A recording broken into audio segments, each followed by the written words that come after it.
এই জীবনে তিনটি গুরুত্বপূর্ণ শব্দ আছে যা বোঝা আমাদের কাছে খুব গুরুত্বপূর্ণ, এবং এই তিনটি শব্দের নিজস্ব অর্থ আছে।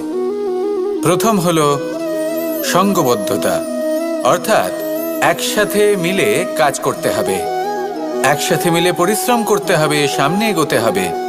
এরকম করতে পারলে আপনার শক্তি বৃদ্ধি পাবে, আপনার ক্ষমতা বৃদ্ধি পাবে, আপনি এগোতে পারবেন এবং অনেক দূরে যেতে পারবেন। দ্বিতীয় হলো আত্মবিশ্বাস। হেরে যাওয়া বস্তুও আবার জিতে নিতে পারবেন। যদি আপনার নিজের আত্মবিশ্বাস থাকে তাহলে আপনি কখনো পরাজিত হবেন না। এবং তৃতীয় হলো অহংকার।